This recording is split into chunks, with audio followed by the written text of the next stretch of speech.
నమస్తే. విజయవాడ వరద ముప్పు గురించి అందరికీ తెలిసిందే. అయితే ఎవరికి తగ్గ సహాయాలు వాళ్ళు చేస్తూ వస్తున్నారు.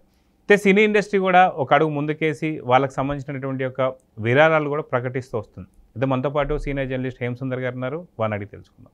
సార్ నమస్తే. నమస్తే అండి. సార్, విజయవాడకు సంబంధించి వరద ముప్పు మనకు అందరికీ తెలిసిందే. అయితే గత వారం రోజులుగా వాళ్ళు చాలా ఇబ్బందులు పడుతున్నారు. అయితే సినీ పరిశ్రమ మాత్రం ఎటువంటి విపత్తులు వచ్చినా సరే, ఏ రాష్ట్రంలో వచ్చినా సరే మనం చూసాం. వాయనాడులో వచ్చినప్పుడు కూడా తెలుగు సినిమా ఇండస్ట్రీ కూడా చాలా బాగా స్పందించింది. అయితే ఇప్పుడు విజయవాడకు వచ్చినటువంటి ఒక వరద ముప్పుకు సంబంధించి తెలుగు ఇండస్ట్రీ ఇంకొక అడుగు ముందుకేసిందని చెప్పేసి అనుకోవాలి. ఎలాంటి విరాళాలు ఇచ్చారు, ఎవరెవరు ఇచ్చారంటే ఏం చెప్తారు? అంటే హీరోలందరూ విరాళాలు ప్రకటించారు దాదాపు. ముఖ్యంగా పవర్ స్టార్ పవన్ కళ్యాణ్ ఆయన ఇచ్చిన విరాళమే చాలా ఎక్కువ. అందరూ ఆశ్చర్యపోయారు. దాదాపు 6 కోట్లు అవుతుంది ఆయన ఇచ్చే విరాళం చూసుకుంటే. ఏపీకి ₹1 కోటి, తెలంగాణకి ₹1 కోటి, 400 పంచాయతీలకి ₹1,00,000 చొప్పున, అంటే దాదాపు 4 కోట్లు, మొత్తం 6 కోట్లు అవుతుంది. ఇక ప్రభాస్ రెండో ప్లేస్లో మనకు అది ₹1 అటు, ₹1 ఇటు, అక్కడ 2 కోట్లు అయిపోయింది. చిరంజీవి గారి ఫ్యామిలీలు కూడా దాదాపు 2 కోట్లు. ఎందుకంటే ఆయన ₹1 ఇస్తే రామ్ చరణ్ ₹1 ఇచ్చారు. అంటే 50-50 ఇక్కడ సమాంతరం చేసుకుంటూ వస్తున్నారు. అందులో ఎవరు ఇచ్చినా కానీ దాదాపు బ్యాలెన్స్ చేసుకుంటూ వచ్చారు. దత్తు గారు మాత్రం ఫస్ట్ ₹25 లక్షల ఏపీకి ఇస్తే తెలంగాణకి ప్రకటించాల. అది సోషల్ మీడియాలో బాగా వైరల్ అయ్యేసరికి మళ్ళీ తెలంగాణకి 20 లక్షలు ఇచ్చారు ఆయన. అక్కడ కవర్ అయిపోయింది. ఇవన్నీ ఇట్లా ఉంచితే ఛాంబర్ కూడా నిన్న ఇనిషియేటివ్ తీసుకుంది. ఫిల్మ్ ఛాంబర్ వాళ్ళకి ప్రెస్ మీట్ పెట్టారు. నిన్న దిల్ రాజు గారు వచ్చారు, సురేష్ బాబు గారు వచ్చారు, ఆ తర్వాత రాఘవేంద్ర గారు వచ్చారు. వీళ్ళందరూ వచ్చి ఒక ప్రెస్ మీట్ నిర్వహించి, దామోదర్ ప్రసాద్ గారు, ప్రసన్న కుమార్ గారు, వీళ్ళందరూ ప్రెస్ మీట్ నిర్వహించారు. నిర్వహించిన తర్వాత వాళ్ళు అనౌన్స్మెంట్ చేసింది ఏంటంటే, ఏపీ ఫిల్మ్ ఛాంబర్ తరపున ఏపీకి 25 లక్షలు, తెలంగాణకి 25 లక్షల రూపాయలు ఛాంబర్ తరపున ప్రకటించారు. నిర్మాతల మండలి తరపున కూడా ₹10 లక్షల ఏపీకి, ₹10 లక్షల తెలంగాణకి ప్రకటించారు. అలాగే ఫెడరేషన్ తరపున 5 లక్షల విరాళం ఇస్తున్నాడు ఫిల్మ్ ఛాంబర్ కార్యదర్శి దామోదర్ ప్రసాద్ గారు తెలిపారు. వీటితో పాటు ఏం చేస్తున్నారంటే, వాళ్ళు రోజు విడిచి రోజు ప్రెస్ మీట్ కూడా ఏర్పాటు చేసి కలెక్ట్ అయిన అమౌంట్ కలెక్ట్ చేద్దామని ఆలోచన చేశారు వాళ్ళు. ఈ 24 క్రాఫ్ట్స్ నుంచి కానీ, అలాగే ఇతర ఛాంబర్స్తో మాట్లాడితే తమిళనాడు కానీ, మలయాళ ఇండస్ట్రీ కానీ, లేకపోతే కన్నడ ఇండస్ట్రీ కానీ, వాళ్ళతో కూడా మాట్లాడి ఫండింగ్ కలెక్షన్ విషయంలో ఎంత కలెక్ట్ అయింది అనేది ఒక స్టేట్మెంట్ రూపంలో ఇస్తూ ఉన్నారు. అలాగే వస్తు రూపంలో ఇవ్వాల్సి వచ్చిన వాళ్ళు కూడా వాళ్ళు చెప్పారు, మాకు అందజేస్తే మేము వీళ్ళకి వరద బాధితులకి అందేలాగా చూస్తాం, బట్టలు ఇచ్చేవాళ్ళు బట్టలు ఇస్తే, ఇలాంటి ఏ ఉంటే అవి మనం అక్కడ అందజేసి ఏర్పాటు చేద్దామని చెప్పి ఛాంబర్ ఇనిషియేటివ్ తీసుకోవడం అనేది విశేషం. హీరోలు అందరూ ఇస్తున్నారు. అలాగే వరుణ్ తేజ్ కూడా స్పందించి వరుణ్ తేజ్ ఇచ్చాడు, సాయిధరం తేజ్ స్పందించి సాయిధరం తేజ్ ఇచ్చాడు.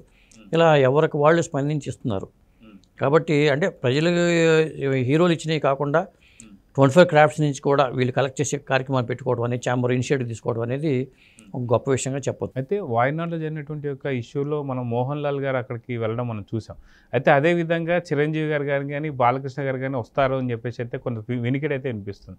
నిజంగా వెళ్తే ఎప్పుడు వెళ్ళే అవకాశం ఉందని అని చెప్పి అనుకోవచ్చు. అంటే ఇక్కడ వీళ్ళు వెళ్తే ఏమవుతుందంటే, ఆ సహాయక చర్యల విషయంలో కొంత ఆటంకం కలుగుతుంది. సినిమా వాళ్ళు వస్తున్నారని హడావుడి ఎక్కువ అవుతుంది. అట్లా కాకుండా అక్కడ ఫుడ్ కానీ సప్లై విషయంలో వీళ్ళు ఇనిషియేటివ్ తీసుకుని ఏమైనా ఏర్పాట్లు చేస్తే మాత్రం చాలా బాగుంటుంది. ఇప్పుడు పవర్ స్టార్ పవన్ కళ్యాణ్ ప్రత్యక్షంగా వెళ్ళకపోవడానికి ప్రధానమైన కారణం అదే. ఆయన వెళ్ళకపోయినా కానీ అక్కడ ఆ అభిమానుల్ని, ఇప్పుడు ప్రతి ఒక్కరు కూడా హీరోలందరూ కూడా, చిరంజీవి గారు వాళ్ళ అభిమానులు, బాలయ్య బాబు వాళ్ళ అభిమానులు, జూనియర్ ఎన్టీఆర్ వాళ్ళ అభిమానులు, వీళ్ళ అభిమానుల్ని ఇనిషియేటివ్, అభిమాన సంఘాల వాళ్ళని ఇన్వాల్వ్ చేసి అక్కడ సహాయక చర్యలు చేపట్టడం అనేది చాలా మంచి పద్ధతి. కాబట్టి అది భారీ పెద్ద నష్టం. కాబట్టి ఇప్పుడు ఈనాడు సంస్థ కూడా వాళ్ళు 5 కోట్ల విరాళం ప్రకటించి దాని నుంచి మళ్ళీ కొత్తగా సేకరణ చేస్తున్నారు. వాళ్ళ పేర్లు కూడా ప్రకటిస్తున్నారు. నిన్న మరి చంద్రబాబు నాయుడు గారు ఇచ్చిన పిలుపు మేరకు చాలా విరాళాలు వచ్చినాయి. అంటే పెమ్మసాని చంద్రశేఖర్ గారు కానీ, లేకపోతే చాలామంది చాలా రకాలుగా ఉద్యోగ సంఘాలు కానీ వీళ్ళందరూ స్పందించారు. వాళ్ళ ఈనాడులో ఒక పెద్ద ఆర్టికల్ వచ్చింది ఎంత కలెక్ట్ అయింది అనేది. కాబట్టి ఇలాంటి విపత్తులు జరిగినప్పుడు ప్రజలు కూడా ఇనిషియేటివ్ తీసుకుని ఎవరు తోచిన రీతిలో వాళ్ళు సహాయం చేస్తే చాలా బాగుంటుంది. సో ఈ వరదకు సంబంధించి ఇంకా 3 నుంచి 4 రోజులు ఉండే అవకాశం ఉందని చెప్పేసి అయితే అంటున్నారు. నిజంగా మీరు అన్నట్టు సినీ ఇండస్ట్రీకి ఒకవేళ విజయవాడకు తరలిస్తే మటుకు అక్కడ సహాయక చర్యలకి కొంత ఆటంకాలు కలిగే అవకాశం అయితే ఉందని చెప్పి అనుకోవచ్చు. సో ఇప్పుడు ఇక్కడితో అయిపోయిందని చెప్పేసి అనుకోవాలా, లేదంటే మటుకు పూర్తి స్థాయిలో అంతా రికవర్ అయ్యేంత వరకు కూడా సినీ ఇండస్ట్రీ హెల్ప్ ఉంటుందా, లేదంటే ఏం చెప్తారు? ఇక్కడ ఆపకూడదు, వాళ్ళు కంటిన్యూ చేసుకోవాలి. అందుకనే వాళ్ళు కంటిన్యూగా ప్రెస్ మీట్లు పెట్టి వాళ్ళు ఇనిషియేటివ్ తీసుకున్నారు. ఛాంబర్ తరపున పిలిపించారు, ప్రెస్ మీట్ పెట్టారు నిన్న. కాబట్టి ప్రతిరోజు కానీ రోజు మార్చి రోజు కానీ ఒక ప్రెస్ మీట్ ఏర్పాటు చేసి ఎంత కలెక్ట్ అయిందని చెప్తారు వాళ్ళు. కాబట్టి అందరినూ వాళ్ళు యాక్టివేట్ చేశారు. ఆ ఛాంబర్ అటు ఇనిషియేటివ్ తీసుకుంటే కానీ అమౌంట్ కలెక్ట్ చేయడానికి ఎవరికి ఇవ్వాలి, ఎలా ఇవ్వాలి తెలియదు కాబట్టి వాళ్ళు దానికి ఒక వేదికని ఏర్పాటు చేశారు ఛాంబర్ వాళ్ళు. కాబట్టి ఆ ప్రకారం వాళ్ళ ఇన్స్ట్రక్షన్స్ ప్రకారం చాలా వరకు ఇండస్ట్రీలో అంటే ఉన్న వాళ్ళందరూ కూడా ఖచ్చితంగా ఎంతో కొంత సహాయం చేసే అవకాశాలు ఎక్కువ ఉన్నాయి.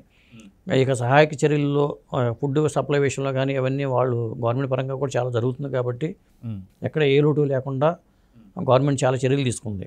దానికి తోడు వీళ్ళు కూడా అందరూ కూడా సహాయం చేస్తే వేరే పొరుగు రాష్ట్రాల ఇండస్ట్రీస్ కూడా, పొరుగు రాష్ట్రాల హీరోలు కూడా ముందుకు రావాలి. ఎందుకంటే మనకి కేరళ ఇండస్ట్రీలో వరదలు వచ్చినప్పుడు చిరంజీవి లాంటి వాళ్ళు చాలామంది హీరోలు స్పందించి ఇచ్చారు. అక్కడి నుంచి కూడా మనం ఫండ్స్ తెచ్చుకుంటే సరిపోతుంది. అయితే వాయనాడుకి సంబంధించి చూసుకుంటే మీరు అన్నట్లు తెలుగు రాష్ట్రాలు స్పందించాయి, మిగతా రాష్ట్రాలు స్పందించాయి, కానీ బాలీవుడ్ మాత్రం స్పందించలేదని చెప్పి విమర్శలు అయితే వచ్చాయి. ఇప్పుడు కూడా అదే జరుగుతుంది. ఇప్పుడు తెలుగు రాష్ట్రాల్లో జరిగినటువంటి ఒక విపత్తుకి తెలుగు రాష్ట్రాలకు సంబంధించిన సినీ ఆర్టిస్టులు మాత్రమే బాగా స్పందిస్తున్నారు. కానీ మిగతా ఏదైతే మీరు చెప్పినట్టుగా మలయాళం కావచ్చు, తమిళ ఇండస్ట్రీ పెద్ద స్పందన లేదు. బాలీవుడ్ స్పందన అసలు లేనే లేదు. సో దీన్ని ఎలా చూడాలి? అది ఛాంబర్ ఇనిషియేటివ్ తీసుకోవాలండి. ఇప్పుడు వాళ్ళకి స్పందించకపోయినా వీళ్ళు ఛాంబర్ వాళ్ళు అక్కడ ఛాంబర్తో కనెక్ట్ అయ్యి వాళ్ళతో మాట్లాడి ఛాంబర్ ఇనిషియేటివ్ తీసుకుంటే చాలా వరకు అవుతుంది.